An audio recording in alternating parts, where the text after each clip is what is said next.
Hey guys, in this video I am going to be answering a question, probably my most asked question this year, especially at this time of year. And that is, why are my tomatoes not producing?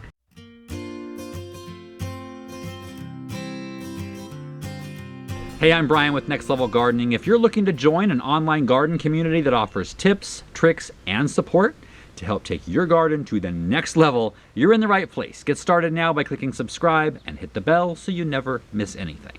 Now let's get growing. Like I said, I am going to be answering a question that I get most often at this time of year, and that is, why are my tomatoes not producing? Why did they stop producing?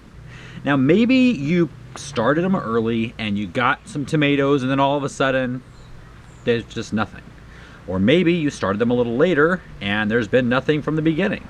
Now there's a few different reasons why your tomatoes might not be producing right now. The most common at this time of year is simply the heat. If you've got sustained daytime temperatures over 90 degrees or nighttime temperatures over 75, for at least a week or more, your tomatoes are going to slow down production, if not stop altogether. And what you're going to find is you're going to go out there where tomato flowers used to be. You're going to see this, little stubs with no flowers. This is not a bug doing this. This is the heat. Well, actually, it's the heat causing the tomato plant to do it itself, because when the tomato is under stress, like heat especially, it is either going to hunker down and just focus on staying alive during that time. If it's already got tomatoes on it down lower, it's going to focus on ripening those, and it's certainly not going to put its energy into new flowers and fruit.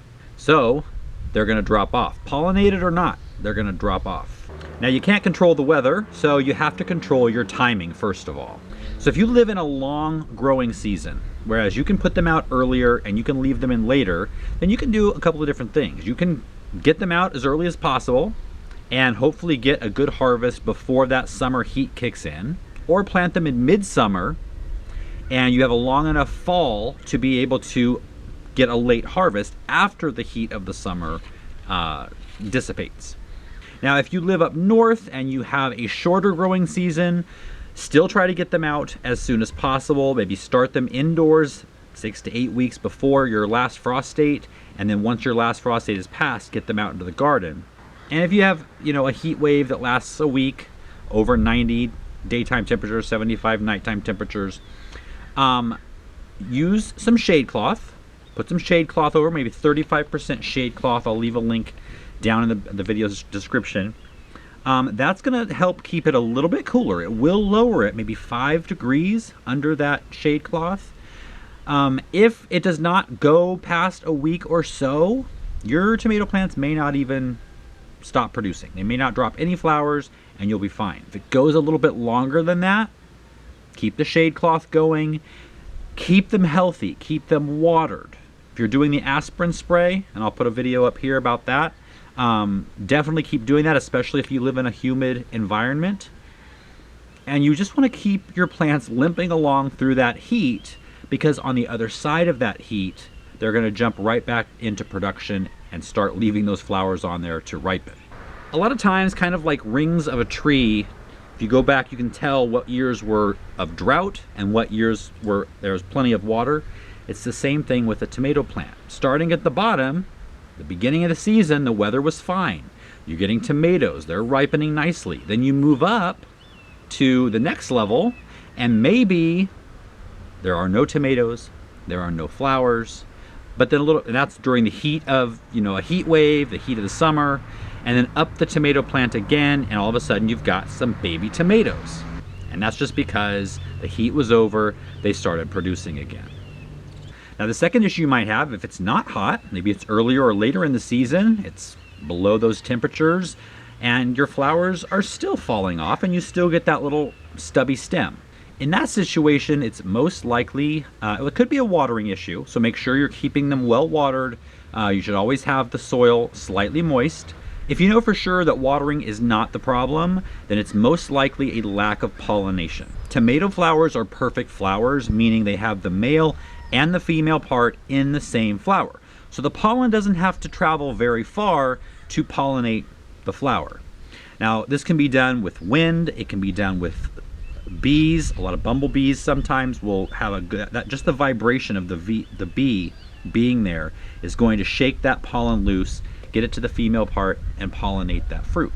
If you have a lack of pollinators, if you have a lack of wind, if you have a humid environment, a lot of times that humidity will gum up the pollen. So when the wind hits it or a bee vibrates it or whatever, it's not going to puff and kind of make a cloud of it in the center of that flower. It's just going to stick to the stamens. So whatever situation you're dealing with and whatever the reason for the lack of pollination is, you're going to have to give it some help. And it can be as simple as just going out and banging on the strings if you're growing it like mine, banging on the tomato cage, the trellis, whatever it is, just to give that plant a little jostle. And that's sometimes, most of the time, all it takes. But like I said, if there is humidity involved, you're not going to get the poof when you bang on the cage or the string or whatever. And so you want to go with either a paintbrush, a small paintbrush, or a Q-tip, and just kind of rub it around each flower. You will most likely cross-pollinate. So if you are saving seeds for the next year, this isn't what you want to do. I'm going to be doing a video in just a week or two about saving seeds, and I'll go through what to do differently if you're going to save the seeds, because pollinating with a paintbrush or Q-tip isn't going to change the tomatoes this year, the fruit that you're going to be harvesting, but it will change the seeds for next year. And in some situations that's okay, and in some situations that's not.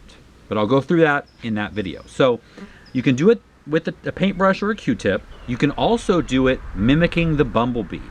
Just get an electric toothbrush at a discount store maybe, and keep the brush on it and just touch that brush while it's turned on to each flower, and just that little bit of vibration is going to take care of the pollination. So just go out every few days and be the bee. If you learned something, please give the video a thumbs up, share it with a friend if you would. If you haven't subscribed already, please consider doing that, and I'll see you guys next time.